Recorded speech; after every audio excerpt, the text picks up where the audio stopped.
வணக்கம். கலியுக சகுனி நேயர்களே, இன்னைக்கு நாம 2 பேருக்கு முக்கியமான நபர்களுக்கு இன்னைக்கு பிறந்த நாள். அவங்கள பத்தி தான் நம்ம பேச போறோம். அதுல ஃபர்ஸ்ட்டு நம்ம தமிழகத்தைச் சேர்ந்த புரட்சி கலைஞர் அப்படின்னு பெயர் எடுத்த திரு விஜயகாந்த் அவர்கள். இன்னைக்கு அவங்களுக்கு பிறந்த நாள். அவங்கள பத்தி ஒரு சில விஷயங்களை நம்ம பதிவு பண்ணியே ஆகணும். அதுக்காக தான் இன்னைக்கு நம்ம இந்த வீடியோ வெளியிடுறோம். அதாவது தமிழ் திரையுலகத்துல ரொம்ப முக்கியமான நபர். அரசியல்ல, தமிழக அரசியல்ல தவிர்க்க முடியாத நபர். தமிழ் தவிர வேறு எந்த மொழி படங்களையும் நடிக்காதவர். அதே மாதிரி தமிழன் என்று சொல்லடா தலை நிமிர்ந்து நில்லடா அப்படிங்கிற வாக்கியத்தை பட்டி தொட்டி எங்கும் ஒழிக்க செய்தவர் திரு புரட்சி கலைஞர் விஜயகாந்த் அவர்கள். இவர் நம்ம சாதாரணமா இவரை பேசி கடந்து போயிட முடியாது. இவரை அன்பா எல்லாருமே கேப்டன் அப்படின்னு அழைப்பாங்க. அதுக்கு என்ன காரணம்னு பார்த்தோம்னா, இவர் வழி நடத்துறதுல ஒரு திறமைசாலி. அதை பத்தி நம்ம டீட்டெயிலா பின்னாடி பார்க்கலாம். இவர் 1952வது வருஷம் ஆகஸ்ட் 25ஆம் தேதி திரு அழகர்சாமி ஆண்டாளம்மாள் இவங்களுக்கு மகனா பிறந்திருக்கிறாரு. அப்ப இவர் சொந்த ஊர் விருதுநகர் பக்கத்துல ராமானுஜபுரம் அப்படிங்கிற ஊர் சொந்த ஊரு. ஆனா இவர் வளர்ந்ததெல்லாம் மதுரையில தான். மதுரையில சொந்த ரைஸ் மில் வச்சு அந்த ரைஸ் மில்ல இவர் பணியும் செஞ்சுக்கிட்டு இளமை பருவத்தை அங்கதான் கழிச்சிருக்காரு. அப்ப இவருக்கு சினிமால நாட்டம் ஏற்பட்டிருக்கு. அப்ப சினிமால நாட்டம் ஏற்பட்ட உடனே சென்னைக்கு போனாதான் சினிமா நடிக்க முடியும் அப்படிங்கிற ஒரு சூழல் இருந்து அதை இவர் தெரிஞ்சுக்கிட்டு இவரோட இணைபிரியா நண்பரா திரு இப்ராஹிம் ராவுத்தர் அப்படிங்கிறவரு நண்பரா இருந்திருக்கிறாரு. அப்ப அந்த இப்ராஹிம் ராவுத்தர் கிட்ட இவர் சொல்றாரு, எனக்கு சினிமால நடிக்க ரொம்ப விருப்பமா இருக்கு அப்படின்னு. ஒரே சினிமா பார்க்கறதான் இவங்களோட வேலை மதுரையில. இப்படியே இளமை காலம் அங்க ஓடி இருக்கு. அப்படி இருந்த விஜயகாந்த வாங்க அப்ப நம்ம சென்னைக்கு போவோம் அப்படின்னு ராவுத்தர் தான் கூட கூட்டு போயிருக்காரு. ராவுத்தருக்கு நிர்வாக திறமை ரொம்ப நல்ல அதிகம். எப்படி விஜயகாந்த முன்னேற்றலாம் அப்படிங்கிற ஒரு எண்ணம் மட்டுமே இந்த ராவுத்தர் மனசுல ஓடிக்கிட்டு. அப்ப போன உடனே நிறைய இடத்துல வாய்ப்பு தேடி விஜயகாந்த் அலைகிறாரு. அப்படி அலைஞ்சு கடைசியா அவருக்கு ஒரு வாய்ப்பு கிடைக்குது. இனிக்கும் இளமை அப்படிங்கிற ஒரு திரைப்படத்துல 1983 அந்த வாய்ப்பு கிடைக்குது. அந்த வாய்ப்பு கிடைச்ச உடனே அதுல நடிக்கிறாரு. பெரிய அளவுல பேசப்படலை. அதுக்கப்புறம் சும்மா இருக்கிறாங்க.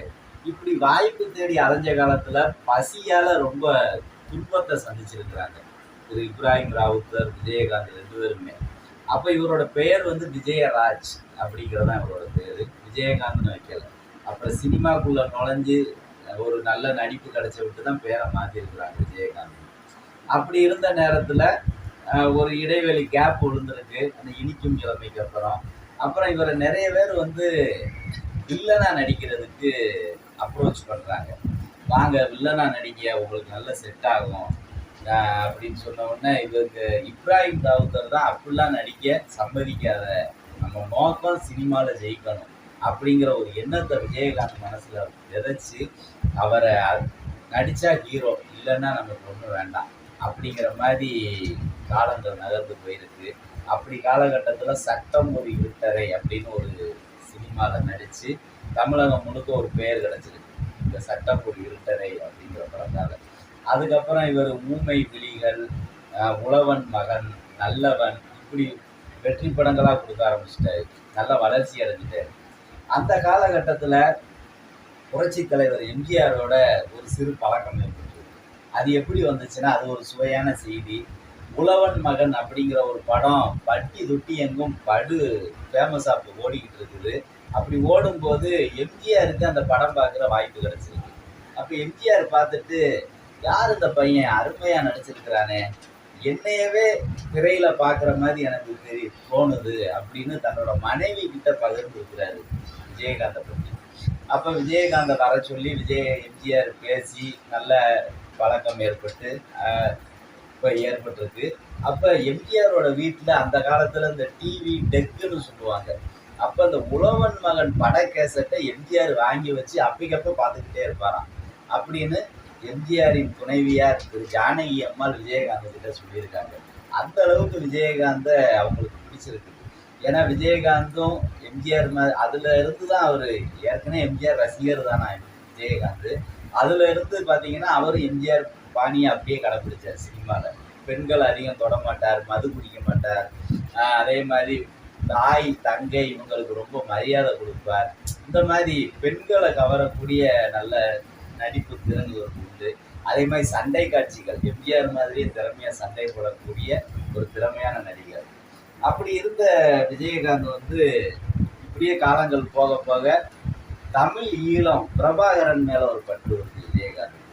அப்படி பற்று ஏற்பட்ட உடனே தன்னோட பற்றை எப்படி வெளிப்படுத்தியிருக்காருன்னு பாருங்க. தன்னோட 100வது படம் வருது விஜயகாந்துக்கு. அந்த படத்துக்கு கேப்டன் பிரபாகரன் அப்படின்னு பெயர் சுட்டுறாரு. அப்படி பெயர் சுட்டி அந்த படம் வெற்றி விழா, வெள்ளி விழா, வெற்றி விழா எல்லா விழாவையும் பார்க்குது. இதுவரைக்கும் 100வது படம் பெரிய அளவுல எந்த நடிகருக்கும் அவ்வளவா ஓடாது. ஆனா விஜயகாந்த் அவர்களுக்கு ரொம்ப சிறப்பா போயிருக்கு. அப்ப பிரபாகரன் மேல பற்று இருந்ததால அதை வச்சாரு. அதையும் விட ஒரு படி மேல போய் திருமணமானவுடனே தனக்கு பிறக்கிற முதல் மகனுக்கு விஜய பிரபாகரன், மகனுக்கே பிரபாகரன் பேரை வச்சாரு. அப்ப எந்த அளவுக்கு தமிழ் ஈழத்து மேல விஜயகாந்துக்கு ஒரு பற்று இருக்குன்னு பாருங்க. அதனாலதான் இன்னைக்கும் ஈழத்துக்கு போனா இலங்கையில விஜயகாந்துக்கு அந்த அளவுக்கு மரியாதை அந்த மக்கள் வச்சிருக்காங்க விஜயகாந்த் மேல. அப்ப இப்படியே போய்கிட்டு இருக்கிறப்ப இன்னும் ஒரு சுவையான செய்தி என்னன்னா, இவர் சினிமா வாய்ப்பு தேடி அடையும் போது பசியால ரொம்ப துன்பப்பட்டாங்கன்னு ஒரு பேசணும்ல. அப்ப அதனால இவர் என்ன பண்ணியிருக்காரு, நல்ல டெவலப் ஆன உடனே ஒரு ஆபீஸ் போட்டு அந்த ஆபீஸ்ல 3 வேளையும் மட்டனோட சாப்பாடு போய்கிட்டே இருக்குமா. அப்ப வாய்ப்பு தேடி அலையக்கூடிய அத்தனை நபர்களும் அங்க போய் சாப்பிடுவாங்க. ஒரு வேளை சாப்பாடு அங்க கிடைக்கும், எப்ப போனாலும் சாப்பிடலாம். அந்த அளவுக்கு டெவலப் பண்ணி உதவிகள் பண்ணியிருக்காரு. நிறைய வளர்ந்த நடிகர்கள் இவங்க ஆபீஸ்ல போய் சாப்பிடாத ஆளுகளே கிடையாது. யாரு வேணாலும் போய் சாப்பிடலான்னு எனி டைம் போய் சாப்பிட்டு அங்க இருந்து வாய்ப்பு தேடி வெற்றி பெற்ற நடிகர்கள் ஏராளம். அந்த அளவுக்கு விஜயகாந்த் மிக முக்கியத்துவம் வாய்ந்த நபர்.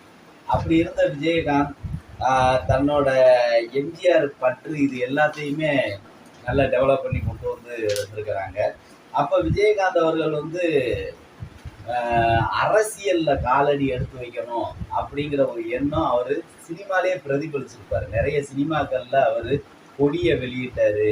அப்புறம் பாத்தீங்கன்னா மக்களை ஒரு போராட்டத்தோட குணத்தோட போய் போராடி அவங்களுக்கு தேவையான சலுகைகளை வாங்கி கொடுக்குற மாதிரி எல்லாம் சினிமால கதையமைப்புகள் இருக்கும். அப்ப அந்த மாதிரி சூழ்நிலையில போலீஸ் வேடம் விட்டு நடிக்கிறதுல ரொம்ப திறமை வாய்ந்தவர். போலீஸ் ட்ரெஸ் விஜயகாந்துக்கு தான் செட் ஆகும் அப்படிங்கிற மாதிரி ஒரு உருவாக்கத்தை கொண்டு வந்திருக்காரு. அப்புறம் பாத்தீங்கன்னா நிர்வாக திறன் ரொம்ப சிறப்பா இருக்கும். அவரோட நிர்வாக திறனுக்கு ஒரே ஒரு எடுத்துக்காட்டு, எம்ஜிஆர் சிவாஜி கணேசன் இவங்க ஆரம்பிச்ச நடிகர் சங்கம் பெரும் அளவு கடல்ல போய் முழுகிற காலகட்டத்தில் இருந்துச்சு. அப்ப விஜயகாந்த் அந்த நடிகர் சங்கத்துக்கு தலைவராக தேர்ந்தெடுக்கப்பட்டு அவ்வளவு கடனையும் அடைச்சாருங்க. அத்தனை நடிகரையும் ஒன்று சேர்த்து மலேசியா, சிங்கப்பூர்னு போய் நிகழ்ச்சிகள் நடத்தி அவங்களுக்கு தேவையான பாதுகாப்பு, உணவு எல்லா விதத்துலையும் எந்த குறையும் இல்லாமல் பண்ணி வசூல் பண்ணி அந்த சங்கத்தோட கடனை அடைச்சிட்டு அப்புறம் அதுல இருந்து அரசியலுக்கு வரவும் அந்த நடிகர் சங்க பதவியிலிருந்து வெளியே வந்தாரு. அதுக்கப்புறம் சரத்குமார், ராதாரவி இந்த மாதிரி நிறைய பேர் அந்த பதவியில் இருந்தாங்க. அந்த அளவுக்கு நிர்வாக திறன் ரொம்ப சிறப்பா இருக்கும் விஜயகாந்த் அவர்கள். அப்ப 2000 இந்த காலகட்டத்துல நடிப்பை விட்டு வெளியே வந்துடுறாரு. வெளியே வந்துட்டு இனி அரசியல், மக்களுக்காக உழைக்கணும், அரசியல்ல வந்து அவங்களுக்கு தேவையான சலுகைகளை செய்யணும் நேரடியா அப்படின்னு 2005 டிஎம்டிகே தேசிய முற்போக்கு திராவிட கழகங்கிற கட்சியை ஆரம்பிக்கிறாரு. அந்த கட்சியை ஆரம்பிச்சு 2006 அவர் எம்எல்ஏ ஆகுறாரு. விருத்தாச்சலத்துல எம்எல்ஏ ஆன உடனே இப்படியே அவரோட அரசியல் களம் நகர்ந்துகிட்டே இருக்கு. நல்ல 10% வாக்கு வரைக்கும் வாங்கி சாதனை பண்ணாரு. அப்படி இருந்த விஜயகாந்த் 2011 அதிமுகவோட கூட்டணி வச்சு எதிர்கட்சி தலைவராக வர்றாருங்க. தமிழ்நாட்டுக்கு எதிர்கட்சி தலைவர். அவரோட கார்ல தேசிய கொடி முன்னாடி பறந்துச்சு. அது அந்த அளவுக்கு அரசியல்ல படிப்படியா முன்னேறி எதிர்கட்சி தலைவர் ஆனாரு. எதிர்பாராத விதமா 2020 அவருக்கு கொஞ்சம் உடல் நலம் பாதிக்கப்பட்டு அதுக்கப்புறம் சரி பண்ண முடியாத சூழ்நிலை ஏற்பட்டுச்சு. அப்படி இருந்த விஜயகாந்த் அவர்கள் 2023 டிசம்பர் 28ல மரணம் அடைகிறார். அவரோட மரணம் அடைஞ்ச அந்த செய்தி கேட்டு தமிழகமே சென்னையில போய் குவிஞ்சது. வரலாற்றில் இல்லாத மக்கள் கூட்டம் இவரோட இறப்புல இருந்துச்சு. அந்த அளவுக்கு பல நன்மைகள் செஞ்சு வாழும் கர்ணனா பெயர் எடுத்தவர் திரு விஜயகாந்த் அவர்கள். அவரோட அதே மாதிரி இன்னொரு முக்கியமான பதிவு சொல்லியே ஆகணும். எந்த மாநிலத்துல பேரிடர் ஏற்பட்டாலும் முதல் நபரா 2 லட்சம் 3 லட்சம்னு லட்சங்கள்ல, அந்த காலத்துல லட்சங்கள்ங்கிறது பெருசு. அப்ப 5 லட்சம் 10 லட்சம்னு வாரி வழங்கின கர்ணன்னு உண்மைக்கே அவரை சொல்லலாம். யார்கிட்ட இருந்து ஃபர்ஸ்ட் இவர் தான் பிள்ளையார் சொல்லி போடுறது, அதுக்கப்புறம் தான் மற்ற நபர்கள் சில ஆயிரங்களை கொடுப்பாங்க. அந்த அளவுக்கு பெயர் எடுத்தவர். இதை பார்த்துட்டு இந்திய அரசாங்கமே இவரை சிறந்த குடிமகன் அப்படின்னு அப்பவுமே இவருக்கு விருது கொடுத்தாங்க. அந்த அளவுக்கு சிறந்த குடிமகன் தான் உண்மைக்கே அவர். ஜாதி மதம் இனம் கடந்த ஒரு தலைவர். மக்களை சர்வசாதாரண காமராஜருக்கு அப்புறம் ஒரு நார்மல் பேச்சால மக்களை கவர்ந்த ஒரு மனுஷன். தோரணையா பேச தெரியாது விஜயகாந்த் அவர்களுக்கு. எளிமையான தமிழ்ல நார்மலா பேசக்கூடிய ஒரு மனிதர். கோபத்தை வெளிக்காட்டக்கூடிய ஒரு நபர். உள்ள எதுவும் இல்லாம